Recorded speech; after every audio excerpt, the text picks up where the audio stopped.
Hello friends, welcome in my YouTube channel. इस video में हम लोग स्वराज दल, जिसे कांग्रेस खिलाफत स्वराज दल भी कहा जाता है, का अध्ययन करेंगे। इसकी स्थापना 1923 ईस्वी में इलाहाबाद यानी कि प्रयागराज में हुई थी। इसके संस्थापक थे चित्तरंजन दास और मोतीलाल नेहरू। चित्तरंजन दास को CR दास भी कहा जाता है। इनका शॉर्टकट में नाम है CR दास। आइए स्वराज दल की स्थापना का कारण देखते हैं। तो इसकी स्थापना का कारण था खिलाफत आंदोलन और असहयोग आंदोलन के कमज़ोर पड़ने के बाद आंदोलन की धार कुंद पड़ गई। अतः राष्ट्रीय आंदोलन की धारा को तीव्रता प्रदान करने के लिए स्वराज दल की स्थापना की गई। फ्रेंड्स, खिलाफत आंदोलन तो 1922 ईस्वी में ही समाप्त हो गया था, क्योंकि तुर्की में कमाल पाशा के नेतृत्व में 1922 ईस्वी में प्रजातंत्र की स्थापना हो गई और जो खलीफा का पद था उसकी राजनीतिक जो सत्ता थी उसको समाप्त कर दिया गया था और इस प्रकार से खिलाफत आंदोलन एक तरह से समाप्त हो गया था। और असहयोग आंदोलन भी कमज़ोर पड़ गया था, क्योंकि 13 मार्च 1922 ईस्वी को गांधी जी को गिरफ्तार कर लिया गया था ब्रिटिश सरकार के द्वारा और उन पर आतंक व हिंसा फैलाने का आरोप लगाकर 6 वर्ष की कड़ी कारावास की सज़ा दे दी गई थी। तो इस प्रकार जो भारत का राष्ट्रीय आंदोलन था उसकी धार कुंद पड़ गई थी, यानी कि वह कमज़ोर पड़ गया था। अतः राष्ट्रीय आंदोलन की धार को तीव्रता प्रदान करने के लिए, जो धारा थी राष्ट्रीय आंदोलन की उसको तीव्रता प्रदान करने के लिए चित्तरंजन दास और मोतीलाल नेहरू ने स्वराज दल की स्थापना की। अब हम लोग स्वराज दल की स्थापना के उद्देश्य का अध्ययन करेंगे। तो इसकी स्थापना का उद्देश्य पूर्ण प्रांतीय स्वायत्तता हासिल करना था, मतलब प्रांतों में पूरी स्वायत्तता हासिल करना इसका उद्देश्य था और डोमिनियन स्टेटस को शीघ्र ही प्राप्त करना भी इसका उद्देश्य था। डोमिनियन स्टेटस प्राप्त हो जाने से प्रांतों को अपने आंतरिक मामलों में निर्णय लेने का अधिकार प्राप्त हो जाता, तो इसलिए वे यथाशीघ्र डोमिनियन स्टेटस को प्राप्त करना चाहते थे।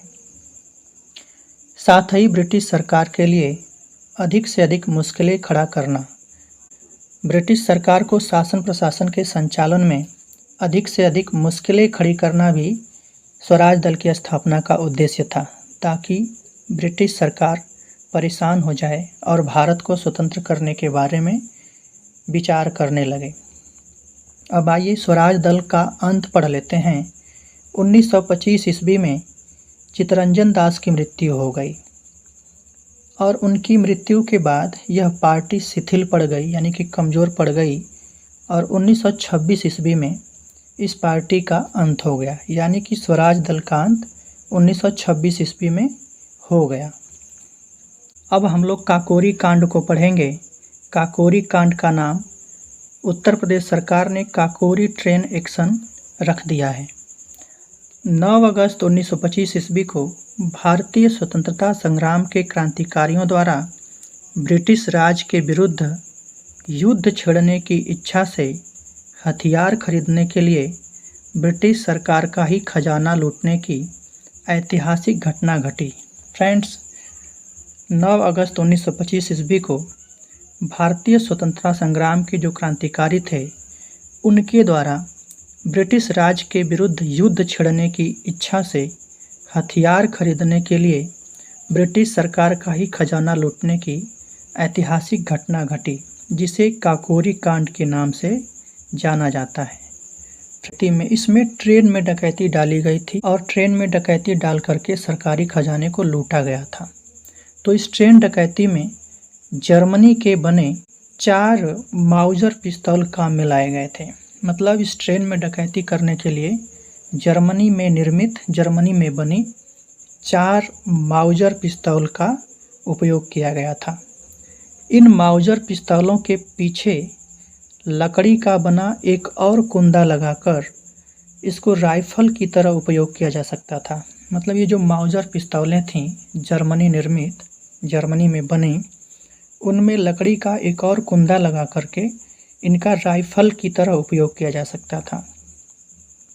हिंदुस्तान रिपब्लिकन एसोसिएशन के मात्र 10 सदस्यों ने इस पूरी घटना को अंजाम दिया था, जिनके नाम इस प्रकार हैं: राम प्रसाद बिस्मिल, अशफाक उल्ला खां, राजेंद्र नाथ लाहिड़ी, रोशन सिंह, सचिंद्र नाथ सान्याल, मनमथ नाथ गुप्ता, जोगेश चंद्र चटर्जी, गोविंद चरणकार, सुरेश चंद्र भट्टाचार्य, विष्णु शरण दुबलिस। ये 10 वो क्रांतिकारी थे जिन्होंने काकोरी कांड की घटना को अंजाम दिया था। शाहजहांपुर की बैठक में राम प्रसाद बिस्मिल ने अंग्रेजी खजाना लूटने की योजना बनाई थी। इसको ध्यान से समझ लीजिए। शाहजहांपुर में एक बैठक हुई। उस बैठक में राम प्रसाद बिस्मिल ने अंग्रेजी सरकार का खजाना लूटने की योजना बनाई। इस योजना के अनुसार राजेंद्र नाथ लाहिड़ी ने 9 अगस्त 1925 ईस्वी को लखनऊ के काकोरी रेलवे स्टेशन से चली 8 down Saharanpur Lucknow passenger train को चेन खींच करके रोका। मतलब जो योजना बनाई गई थी शाहजहांपुर की बैठक में राम प्रसाद बिस्मिल के द्वारा, उस योजना के अनुसार राजेंद्र नाथ लाहिड़ी ने 9 अगस्त 1925 ईस्वी को लखनऊ के काकोरी रेलवे स्टेशन से चली 8 down Saharanpur Lucknow passenger train को चेन खींच करके रोक दिया। राम प्रसाद बिस्मिल के नेतृत्व में अशफाक उल्ला खां, चंद्रशेखर आज़ाद और 6 अन्य क्रांतिकारियों ने धावा बोलकर सरकारी खजाना लूट लिया। सरकारी खजाने से 8,000 रुपये लूटने की योजना थी, परंतु 4,000 रुपये ही लूट सके थे। मतलब जो क्रांतिकारी थे उन्होंने 8,000 रुपये लूटने की योजना बनाई थी, परंतु वो मात्र 4,000 रुपये ही लूट सके थे। सरकार ने हिंदुस्तान रिपब्लिकन एसोसिएशन के 40 क्रांतिकारियों पर ब्रिटिश सम्राट के विरुद्ध सशस्त्र युद्ध छेड़ने, सरकारी खजाना लूटने तथा यात्रियों की हत्या करने का मुकदमा चलाया। जो ब्रिटिश सरकार थी उसने इस घटना के बाद हिंदुस्तान रिपब्लिकन एसोसिएशन के 40 क्रांतिकारियों पर ब्रिटिश सम्राट के विरुद्ध सशस्त्र युद्ध छेड़ने, सरकारी खजाना लूटने और यात्रियों की हत्या करने का मुकदमा चलाया। इस मुकदमे में राजेंद्र नाथ लाहिड़ी, राम प्रसाद बिस्मिल, अशफाक उल्ला खान तथा ठाकुर रोशन सिंह को फांसी दे दी गई। ये 4 क्रांतिकारी थे जिनको फांसी दे दी गई। 4 क्रांतिकारियों को आजीवन कारावास की सज़ा देकर अंडमान जेल भेज दिया गया, जिसको सेल्युलर जेल भी कहते हैं। अंडमान जेल में जिनको भेज दिया जाता था उनकी सज़ा को काला पानी की सज़ा कहा जाता था। अंडमान जेल अंडमान निकोबार द्वीप समूह के राजधानी पोर्ट ब्लेयर में स्थित एक जेल थी, जिसको अंग्रेज़ों ने भारतीय क्रांतिकारियों को सज़ा देने के लिए बनाया था। 17 अन्य क्रांतिकारियों को लंबी सजाएं सुनाई गईं और चंद्रशेखर आज़ाद फरार हो गए। जो 17 अन्य क्रांतिकारी थे उनको लंबी सज़ा दी गई और चंद्रशेखर आज़ाद भाग गए। अब आइए हम लोग काकोरी कांड जो हुआ था उसका परिणाम देख लेते हैं, उसका क्या परिणाम निकला। तो फ्रेंड्स, काकोरी कांड के बाद सरकार द्वारा क्रांतिकारियों को कठोर दंड देने के बाद देश के क्रांतिकारी और भड़क उठे। जो देश के क्रांतिकारी थे वे और भी भड़क उठे और कई युवा क्रांतिकारी संघर्ष के लिए तैयार हो गए। उत्तर प्रदेश में शिव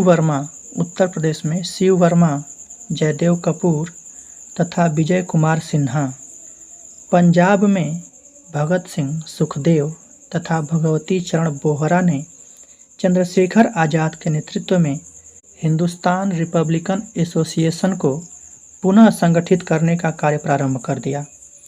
मतलब उत्तर प्रदेश में शिव वर्मा, जयदेव कपूर और विजय कुमार सिन्हा तथा पंजाब में भगत सिंह, सुखदेव तथा भगवती चरण बोहरा ने चंद्रशेखर आज़ाद के नेतृत्व में हिंदुस्तान रिपब्लिकन एसोसिएशन को फिर से संगठित करने का कार्य प्रारंभ कर दिया। इन युवा क्रांतिकारियों पर धीरे धीरे समाजवादी विचारधारा का प्रभाव पड़ने लगा। दिसंबर 1928 ईस्वी में दिल्ली के फिरोज शाह कोटला मैदान में युवा क्रांतिकारियों की बैठक आयोजित की गई, जिसमें युवा क्रांतिकारियों ने सामूहिक नेतृत्व को स्वीकार किया। मतलब कोई एक व्यक्ति का नेतृत्व नहीं रहेगा, सारे लोग मिल करके नेतृत्व करेंगे तथा समाजवाद की स्थापना को अपना लक्ष्य निर्धारित किया। मतलब जो युवा क्रांतिकारी थे उन पर धीरे धीरे समाजवादी विचारधारा का प्रभाव भी पड़ने लगा और समाजवादी विचारधारा का प्रभाव पड़ने के बाद दिसंबर 1928 ईस्वी में दिल्ली के फिरोज शाह कोटला मैदान में युवा क्रांतिकारियों की एक बैठक की गई और उस बैठक में सामूहिक नेतृत्व को स्वीकार किया गया। मतलब सब लोग मिल करके नेतृत्व करेंगे, ऐसा निर्णय लिया गया और समाजवाद की स्थापना को अपना लक्ष्य निर्धारित किया गया। समाजवाद का मतलब होता है प्रत्येक व्यक्ति से उसकी क्षमता के अनुसार काम लिया जाए और उसकी क्षमता के अनुसार उसको वेतन भी दिया जाए। मतलब जिसकी जितनी क्षमता हो कार्य करने की, उस हिसाब से उसको वेतन दिया जाए, ये समाजवाद है।